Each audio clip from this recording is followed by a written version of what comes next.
तो ये हमने लास्ट क्लास में पढ़ लिया था, open tube manometer, same level पे सेम प्रेशर होता है। तो अब हम करेंगे pascal law for transmission of fluid pressure. पहले हम पास्कल लॉ की डेफिनेशन समझ लेते हैं, स्टेटमेंट समझ लेते हैं।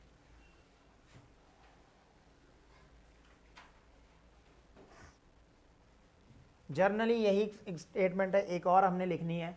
whenever the external pressure is applied to any part of the fluid contained in a vessel, it is transmitted undiminished and equally in all direction। Fluid में किसी भी पॉइंट पे प्रेशर अगर जनरेट किया जाए एक्सटर्नली बाहर से, तो वो हर पॉइंट पे इक्वल फैलेगा। मतलब अगर मैंने यहाँ पे प्रेशर क्रिएट किया तो जितना किया ना हर पॉइंट पे सेम होएगा। तो इसकी स्टेटमेंट है इन इक्विलिब्रियम, मतलब स्टैटिक फ्लूइड की बात है। In equilibrium if effect of gravity neglected, then pressure is same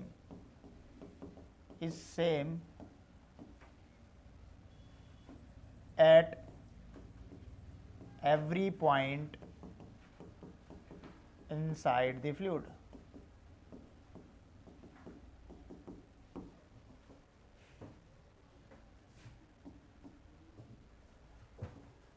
ये इसकी स्टेटमेंट है पास्कल लॉ की।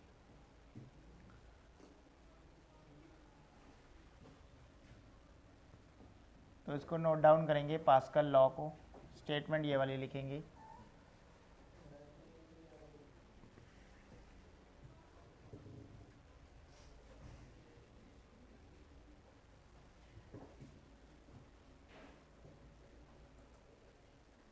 तो अब पास्कल लॉ का प्रूफ करते हैं। देखो, मान लेते हैं ये कंटेनर है जिसके अंदर फ्लूइड है।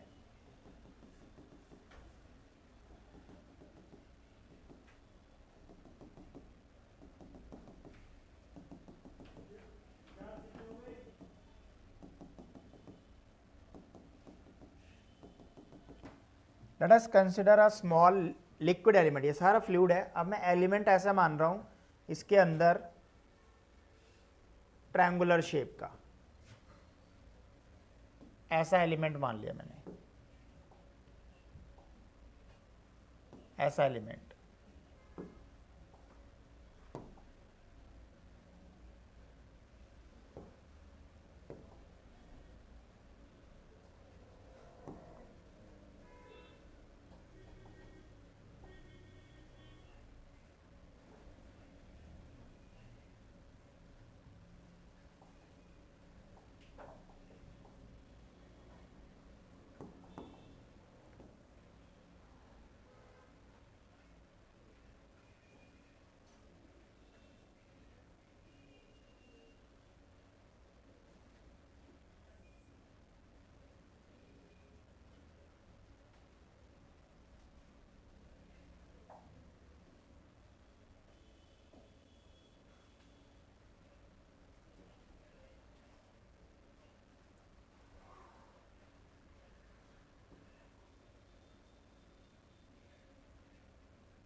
ऐसा एलिमेंट मान लिया ट्रायंगुलर शेप का, हैविंग क्रॉस सेक्शनल एरिया, कुछ ना कुछ एरिया है इसका।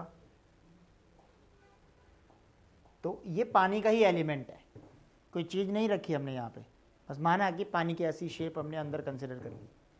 तो इस पॉइंट पे इनके पहले नेमिंग कर लो।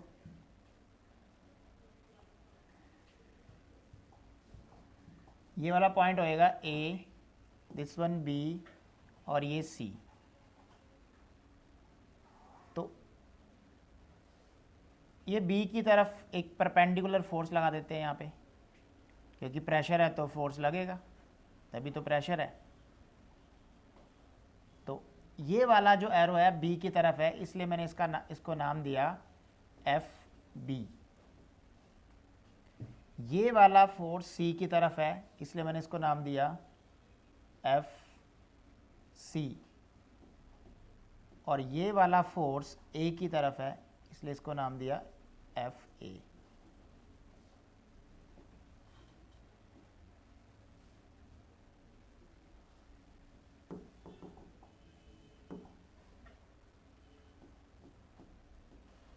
ठीक,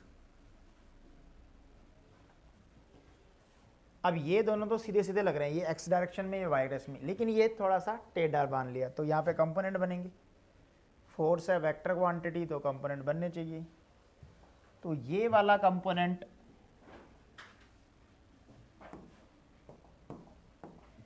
ये वाला कंपोनेंट कौन सा होएगा? इसका मान लो इसने इधर को थीटा बनाया, तो ये वाला कंपोनेंट होएगा एफ कॉस थीटा। एफ कौन सा? बी वाला, एफ बी कॉस थीटा। और ये वाला कंपोनेंट होएगा F B sine theta.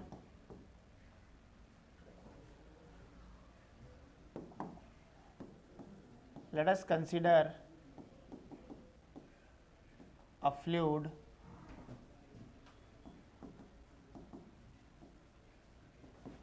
is containing in a liquid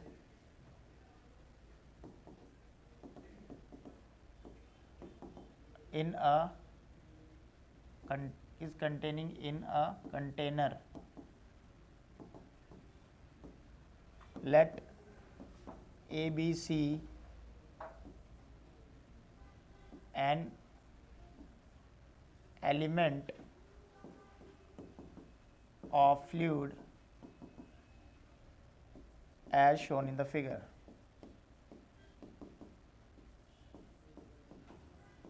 Then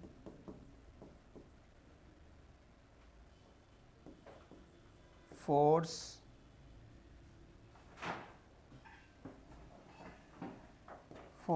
on various sides of element। F C देखो किसके अपोजिट है? एफ सी किसके अपोजिट है? एफ बी कॉस थीटा के। इक्वेशन 1। एफ ए किसके अपोजिट है? एफ बी साइन थीटा के। जैसे फोर्स एक वेक्टर क्वांटिटी है, एरिया भी एक वेक्टर क्वांटिटी है, तो एरिया भी हमेशा सरफेस के क्या होता है? परपेंडिकुलर होता है। तो अगर देखा जाए तो ऐसी शेप है, ये जो एलिमेंट है हमने ऐसा माना है, तो इसका जो एरिया वेक्टर होएगा वो इस सरफेस के परपेंडिकुलर होएगा। मतलब जैसे मैंने फोर्स के कंपोनेंट बनाए हैं, वैसे ही एरिया के कंपोनेंट भी पॉसिबल है। तो ये ए बी सी, तो सिमिलरली एरिया के कंपोनेंट भी बना दो। यहाँ पे एरिया वेक्टर होएगा ए सी, ये किधर को है? बी की तरफ है, तो ये वाला कंपोनेंट इसका क्या होएगा? A B sine theta. Area is also vector quantity, तो एरिया के कंपोनेंट भी हम अलग से बना देते हैं। ये वाला कंपोनेंट होएगा area B sine cos theta.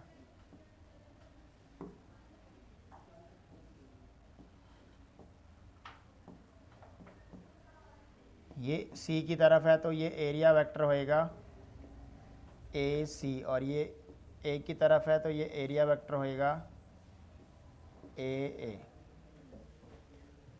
Similarly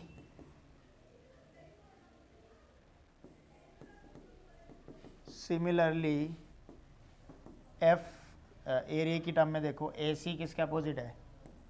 A C A B cos theta के अपोजिट है।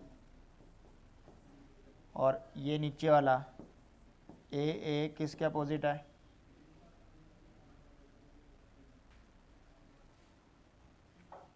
ए बी साइन थीटा के। Equation number 4। अब सी वालों को डिवाइड करना और ए वालों को डिवाइड करना, मतलब डिवाइड करना है डिवाइडिंग 1/3 एंड 2/4, 1/3 एंड 2/4 को डिवाइड करना है।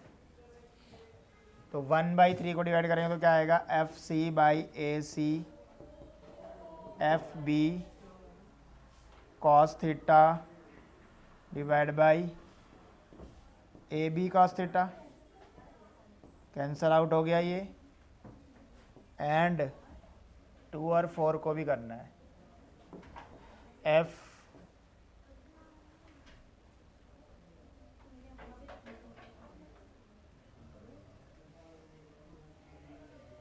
ये छोटा है लिख लो,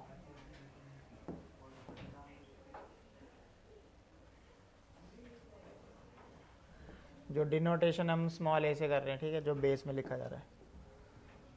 तो ये होगा FA divide by AA equals to F, इस तरफ क्या है FB साइन थीटा और इसका है AB sine theta, sine sine cancel हो गया। तो अब क्या बना, FC/AC FB/AB के, और इधर FA/AA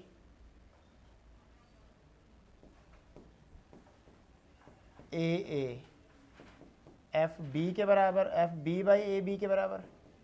फोर्स ओवर एरिया क्या होता है, प्रेशर। तो ये फार्मूला होएगा प्रेशर C पॉइंट का, ये फार्मूला आएगा प्रेशर B पॉइंट का। सिमिलरली ये प्रेशर A पॉइंट का और ये प्रेशर B पॉइंट का। तो AC B के इक्वल आया और AB B के इक्वल आया, यानी ABC आपस में क्या है, इक्वल हो गया। दिस इम्प्लाइज PA PB और PC क्या है, इक्वल है। तो प्रूफ हो गया कि हर पॉइंट पे प्रेशर क्या होता है, सेम होता है। This is pascal law. तो हम स्टार्ट कर रहे हैं हाइड्रोलिक ब्रेक्स का वर्किंग। अभी मैं तुम्हें सिर्फ डायग्राम में इसकी वर्किंग डायग्राम में समझा देता हूँ, फिर तुमने अपनी वर्डिंग में इसको लिखना है, ठीक है।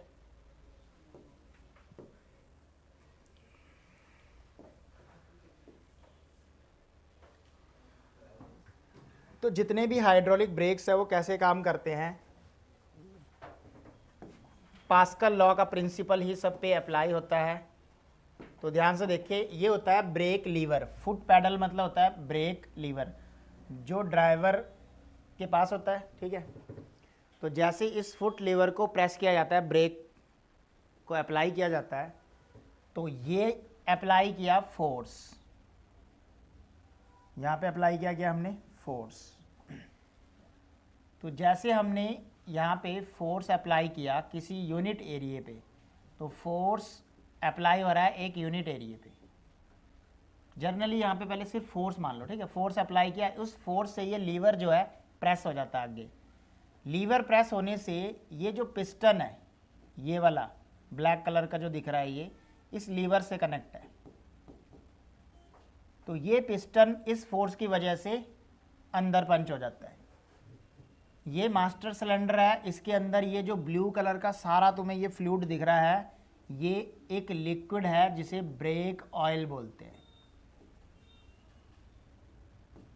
Brake oil.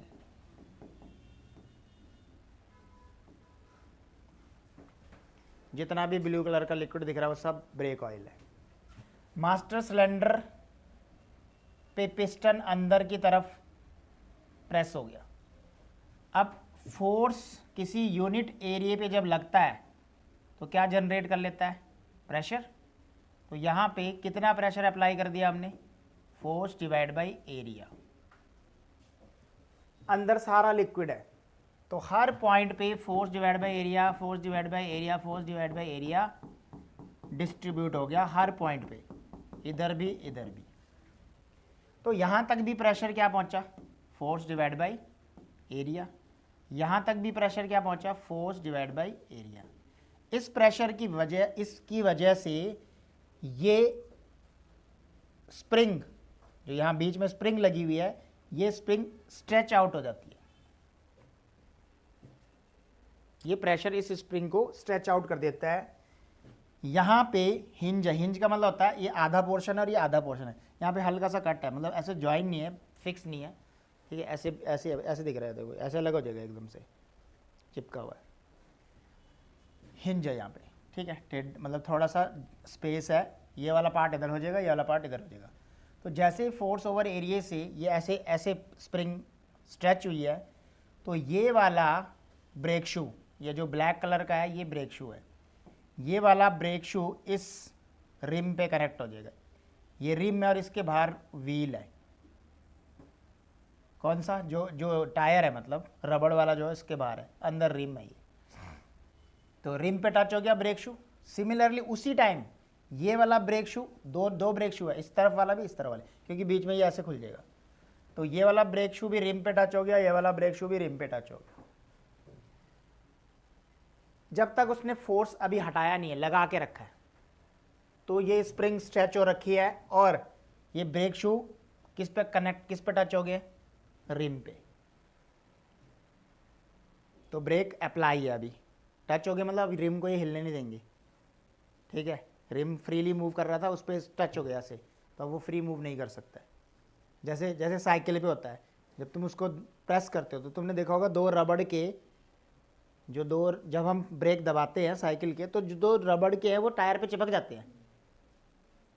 जब ब्रेक अप्लाई करते हैं ना साइकिल के, तो रबड़ के देखे दो, वो ब्रेक शू है उस साइकिल के, वो किस पे टच हो जाते हैं, रिम पे। टायर पे होते हैं, रिम पे होते हैं, रिम पे होते हैं, ठीक है, रिम पे टच हो जाते हैं वो। अब रिम को हिलने नहीं देते। जैसे तुम ब्रेक छोड़ते हो, वो ब्रेक शू हट जाते हैं और रिम फिर फ्रीली मूव करने लग जाता है। वहाँ पे कोई ब्रेक ऑयल नहीं है, वो एक सिंपल मैकेनिज्म है जो मैकेनिकल फोर्स पे बेस्ड है। यहाँ पे इसलिए मैकेनिज्म है क्योंकि ये पावरफुल ब्रेक्स होते हैं, जो हाइड्रोलिक ब्रेक्स होते हैं। पुरानी गाड़ियों में तार वाले भी आते थे, स्कूटर बाइक में तो अभी भी तार वाले ही आते हैं, ठीक है। एक्टिवा स्कूटर, उसका ब्रेक दबाओगे तो उस पर तार लगी हुई है, ब्रेक वाली तार है जो स्प्रिंग से कनेक्ट है, और सीधा वो तार ही जो है टायर पे जा रही है, तो तार वाला है वो। तार ब्रेक होगी तो क्या हो गया, ब्रेक टूट गया। इसमें बस मैकेनिज्म फेल होने का क्या कारण हो सकता है, अगर ये ब्रेक ऑयल लीक हो गया तो, ठीक है। पाइप होती है ये नीचे, अगर पाइप कट गई किसी तरीके से चलते चलते या कहीं लग गया नीचे, पाइप कट गई तो ब्रेक ऑयल लीक हो सकता है। वैसे बहुत सेफ होता है वो, लेकिन एनी हाउ ब्रेक ऑयल, दो कारण है, ये ब्रेक ऑयल कम हो जाए तो ब्रेक कम लगनी स्टार्ट हो जाएगी, एक तो ये है। दूसरा, ये ब्रेक शू ऐसे मटेरियल के बने होते हैं जो रबड़ टाइप का होता है, रबड़ नहीं है वो एक्चुअल में, पर रबड़ टाइप का है, मिक्सचर है ऐसे समझ लो। तो वो घिसने लग जाता है, क्योंकि बार बार जब किस पे टच होंगे ये रिम पे, तो ब्रेक शू जो होएगा वो घिसने लग जाएगा। तो मतलब इसकी थिकनेस कम होती जाएगी, तो फिर ये ब्रेक शू चेंज करने पड़ेंगे। स्प्रिंग भी टूट सकता है अगर ज़्यादा हार्ड ब्रेक लग गया तो ये था मैकेनिज्म किसका, हाइड्रोलिक ब्रेक्स का। ये एक व्हील की कहानी है, ऐसे ऐसे जो व्हील है, चारों व्हील पे ये ब्रेक होंगी। तो एट ए टाइम, मतलब ड्राइवर ने तो बस यहाँ पे प्रेस किया था, बाकी सारा का सारा सेम फोर्स कहाँ डिस्ट्रीब्यूट हो गया, सेम प्रेशर कहाँ डिस्ट्रीब्यूट हो गया, सभी टायर्स पे उसी टाइम। ये नहीं बहुत टाइम, ऐसे नहीं कि टाइम लगेगा वहाँ तक पहुँचने में, उसी टाइम हो जाएगा, इंस्टेंट, ठीक है। तो ऐसे ये काम करते हैं। मास्टर सिलेंडर, ये सभी पाइप्स, सभी टायर्स को इसमें ही फ्लूइड भरा जाता है, यहीं पे फ्लूइड भरेंगे, सर्विस के टाइम पे देखेंगे कितना फ्लूइड है, ठीक है। अब दूसरा आता है हाइड्रोलिक लिफ्ट, दूसरी एप्लीकेशन है इसकी हाइड्रोलिक लिफ्ट, उसको भी हम यहीं पे समझ लेते हैं।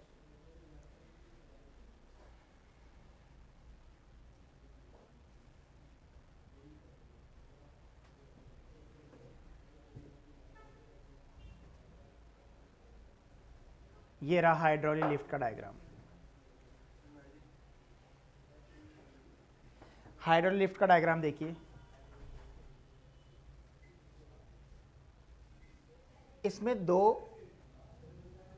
कॉलम होते हैं, एक पाइप ये है और एक पाइप ये है, एक का क्रॉस सेक्शनल एरिया ज़्यादा है, मतलब इस ये वाली पाइप का क्रॉस सेक्शनल एरिया ज़्यादा है। जनरली ये एक पिस्टन है जिसका एरिया क्या है, ज़्यादा है, और इधर वाले पिस्टन का एरिया क्या है, कम। तो A1 कम है और A2 क्या है, ज़्यादा है। लोड हमेशा ज़्यादा वाले एरिया में रखा जाता है। ये तो सिंपल एक हल्का सा पिस्टन है जिसको प्रेस करना नीचे, तो इसको हमने प्रेस किया तो यहाँ पे कितना प्रेशर क्रिएट हो गया, फोर्स ओवर एरिया। हर पॉइंट पे प्रेशर कितना होएगा, सेम हर जगह। तो यहाँ भी कितना प्रेशर होएगा, फोर्स ओवर एरिया। यहाँ पे कितना फोर्स अप्लाई हो रहा है, F2 बाई A2, क्योंकि हर पॉइंट पे प्रेशर सेम होता है। तो F1 बाई A1 किसके इक्वल होना चाहिए, F2 बाई A2। यहाँ से F2 की वैल्यू आ जाएगी हमारे पास A2 by A1 into F1। इस इक्वेशन को ध्यान से देखें और F2 आपको ज़्यादा बड़ा नज़र आएगा क्योंकि A2 बड़ा है। एक रीज़न ये है, A1 बहुत छोटा है, एरिया बड़ा होने की वजह से F2 क्या आएगा, ज़्यादा फोर्स होएगा। तो देखो अप्लाई किया कम फोर्स, पहुंचा ज़्यादा फोर्स। F1 क्या था, अप्लाइड फोर्स। अप्लाइड फोर्स इस पिस्टन को नीचे कर रहा है, वो कम है, छोटा है, स्मॉल है। तो ये तो मैंने हल्का सा दबाया था, लेकिन फिर भी ये इतनी बड़ी हैवी लिफ्ट को इतनी हैवी लोड को लिफ्ट कर सकता है। क्योंकि ये फोर्स ज़्यादा क्यों हो गया, क्योंकि प्रेशर इक्वल है और एरिया ऑफ क्रॉस सेक्शन क्या है इसका, ज़्यादा है। तो प्रेशर तो इक्वल है, तो फोर्स किसके डायरेक्टली प्रोपोर्शनल हो जाएगा, एरिया के, क्योंकि प्रेशर किसके बराबर होता है, फोर्स ओवर एरिया। ये तो सेम है हर पॉइंट पे, तो फोर्स और एरिया डायरेक्टली प्रोपोर्शनल हो गया। इसका मतलब F2 ज़्यादा होएगा क्योंकि वो एरिया ऑफ क्रॉस सेक्शन उस पिस्टन का क्या है, ज़्यादा है। ज़्यादा फोर्स इस लोड को आसानी से क्या कर सकता है, लिफ्ट कर सकता है। ये तो हर जगह आपको देखने को मिलेंगे। गाड़ी जब सर्विस की जाती है वहाँ पे भी ये आपको देखते हुए उठा देते हैं गाड़ी के ऊपर नीचे से चेक करने के लिए या कुछ चेंज करने के लिए। तो वो करता क्या है, जो ऑपरेटर होता है वो तो एक बटन दबा रहा है, यहाँ उसने बटन दबाया, वो बटन यहाँ पे है, वो बटन इलेक्ट्रिसिटी से जुड़ा होता है। जैसे उसने दबाया तो इलेक्ट्रिसिटी से वो कनेक्ट है और वो इसको फिर इस पिस्टन को नीचे को दबा देता है, हल्का सा दबा रहा, वो एकदम से यहाँ से लिफ्ट हो रही है गाड़ी, जहाँ पे चाहिए वहीं पे रोक लेगा। ठीक है, जब इसको नीचे उतारना तो क्या करना पड़ेगा, यहाँ से फोर्स को रिलीज करना पड़ेगा। समझ आई बात। तो इस वाले पिस्टन से फोर्स को क्या कर दिया, रिलीज कर दिया, मतलब बटन बंद कर दिया, तो ये नीचे आ जाएगा, दोबारा से लिक्विड इक्विलिब्रियम में आ जाएगा। तो ऐसे वर्किंग होती है हाइड्रोलिक लिफ्ट की। इसका न्यूमेरिकल आता है, ब्रेक वाले में तो कुछ भी, सिर्फ वो थ्योरी ही आएगी। जो अब लिक्विड, अभी तक हम पढ़ रहे थे स्टैटिक फ्लूइड। स्टैटिक फ्लूइड मतलब होता है कि रेस्ट पे थी सारी कहानी, जो भी हमने फ्लूइड के बारे में पढ़ा, प्रेशर, ये वो, पास्कल लॉ, ये सब रेस्ट वाले फ्लूइड की बात हुई है। अब हम फ्लूइड डायनेमिक्स पढ़ने वाले हैं। डायनेमिक्स का मतलब अब फ्लूइड मोशन में है। ठीक है, इसके बाद आधे चैप्टर तक अब मोशन में। अगर लिक्विड जो फ्लूइड है वो मूव करने लग जाए, मोशन में अगर है, तो उसके 3 टाइप के फ्लो होते हैं। तो हेडिंग डालेंगे टाइप्स ऑफ लिक्विड फ्लो। तो हेडिंग में सबसे पहले है streamline types of flow, types of flow of liquid. तो लिक्विड 3 तरीके से इसके टाइप्स है, कैसे कैसे इसको फ्लो होता है। पहला टाइप है स्ट्रीम लाइन या फिर लैमिनार। मैंने इसी में इसको कंबाइन कर दिया क्योंकि लेयर के लिए लैमिनार फ्लो है। और दूसरा होता है टर्बुलेंट फ्लो। 2 ही है, लैमिनार को मैंने ऊपर ही कंबाइन कर दिया। अब स्ट्रीम लाइन का मतलब ये होता है कि अगर हर एक पॉइंट पे पूरे फ्लो में अगर लिक्विड की स्पीड सेम रहती है, किसी भी पॉइंट पर चेक कर लो लिक्विड की स्पीड क्या है, पार्टिकल की स्पीड क्या है, सेम है उस पॉइंट पे। ध्यान से सुनो, मतलब ये फर्स्ट पार्टिकल इतनी आगे है तो आया तो पीछे से ही होएगा ना, सेकंड वाला यहाँ कहीं पहुँचा, थर्ड वाला यहाँ कहीं पहुँचा और फोर्थ वाला भी यहाँ है। मतलब इस पॉइंट पे जब फोर्थ वाले की अभी जो स्पीड है फर्स्ट वाले की यही रही होगी, थर्ड वाले की भी इस पॉइंट पे क्या रही होगी, सेम, सेकंड वाले की भी इस पॉइंट पे क्या रही होगी, सेम। मान लो कि इस पॉइंट पे जो स्पीड है वो 1 मीटर पर सेकंड है, तो सबकी 1 मीटर पर सेकंड होगी इस पॉइंट पे। इस पॉइंट पे मान लो स्पीड है 5 मीटर पर सेकंड, तो जितने भी होंगे सबकी क्या होगी, 5 मीटर पर सेकंड। मतलब पार्टिकल की हर पॉइंट पे स्पीड सेम होने का मतलब उस पॉइंट पे जितनी स्पीड थी ना सबकी सेम होगी। इसका मतलब कोई भी पार्टिकल किसी से आगे नहीं पहुंच पाएगा। भाई जो फर्स्ट नंबर पे वो हमेशा फर्स्ट पे ही रहेगा, जो सेकंड नंबर पे हमेशा क्या रहेगा, सेकंड पे ही रहेगा, क्योंकि हर पॉइंट पे सबकी स्पीड क्या है, सेम है। ऐसे फ्लो को बोलते हैं stream line flow. When each particle follow its same path as its preceding particles, मतलब जो आगे चलने वाला पार्टिकल है उसी के पाथ पे चलते हैं, तो उसको बोलते हैं स्ट्रीम लाइन फ्लो। ये डेफिनेशन लिखनी है। The flow of the fluid is said to be steady if at any given point the velocity of each passing fluid particle remains constant in time।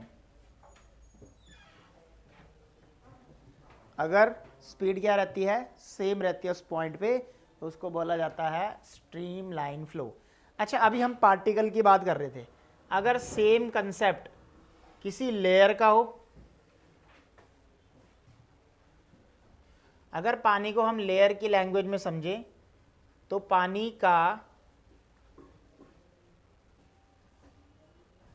जो सबसे ऊपर वाली लेयर है उसकी speed मान लो v है, फिर इसकी भी जो बिल्कुल सेंटर वाली है उसकी भी v है, और जो सबसे लोएस्ट वाली है उसकी भी v है। अगर ऐसा है तो हर लेयर की स्पीड सेम है, तो इस फ्लो को हम लैमिनार बोलते हैं।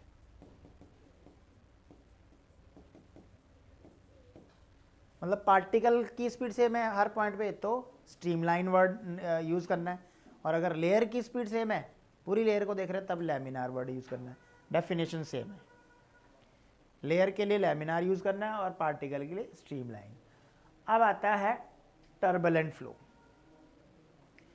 टर्बुलेंट फ्लो का मतलब ये है कि अगर किसी ऑब्स्टेकल की वजह से या XYZ एनी रीज़न पार्टिकल की स्पीड चेंज हो जाए, जैसे ये जा रहे हैं सब बराबर जा रहे हैं, देखो ध्यान से, सडनली क्या हुआ कि मैंने यहाँ पे एक ऑब्स्टेकल रख दिया, यहाँ पे मैंने एक ऑब्स्टेकल रख दिया, पत्थर रख दिया, कुछ भी रख दिया। तो जैसे मैंने यहाँ पे एक ऑब्स्टेकल रखा, तो अब क्या होने वाला है, सबसे पहले कौन सा पार्टिकल टकराएगा, फर्स्ट वाला, सेकंड वाला भी आ गया, थर्ड, सब सारे टकराएंगे। तो आपको पता लिक्विड की प्रॉपर्टी होती है कि वो एम्प्टी स्पेस को फिल करने की कोशिश करता है। तो इसके पीछे पानी नहीं है, तो ये वाला पानी घूम के इधर आ जाएगा, इधर वाला पार्ट, ये इसने ये वाला स्पेस भर दिया, 2 वाले ने ये वाला स्पेस भर दिया, 3 अब स्पेस फिल हो गया। पीछे खाली थी जगह पहले, जब तूने पत्थर रखा पीछे खाली थी, तो जो आगे वाले पार्टिकल हैं वो उसकी जगह को फिल कर देंगे, लिक्विड की प्रॉपर्टी है। तो जो पीछे वाले वो क्या हो जाएंगे, आगे ट्रेवल कर जाएंगे। इसको कहते हैं डिसऑर्डर हो गया। मतलब जो पहले 1 2 वाले क्या थे, आगे थे ना पहले, अब क्या हो गए, वो पीछे हो गए, और जो 3 4 या उनके बाद वाले थे वो अब आगे चले गए। तो इस फ्लो को बोलते हैं, इससे पहले स्ट्रीम लाइन था, अब क्या हो गया, टर्बुलेंट फ्लो। जिस स्पीड पे से पहले स्ट्रीम लाइन था और जिसके अबव टर्बुलेंट हो गया, उस स्पीड को, मतलब जिस स्पीड से टकराया होगा इस ऑब्स्टेकल से, उस स्पीड को, उस वेलोसिटी को बोलते हैं critical velocity. What is critical velocity? जिससे पहले कैसा फ्लो है, स्ट्रीमलाइन और या टर्बुलेंट लेयर के केस में, सॉरी लैमिनार, और जिसके अबव कैसा हो गया, टर्बुलेंट, उसको बोलते हैं क्रिटिकल वेलोसिटी। टर्बुलेंट वाले में ये डायग्राम बनाओ, या नीचे बना होगा, ये ऐसे बना लो पहले, क्रिटिकल वेलोसिटी, फिर डेफिनेशन लिखो।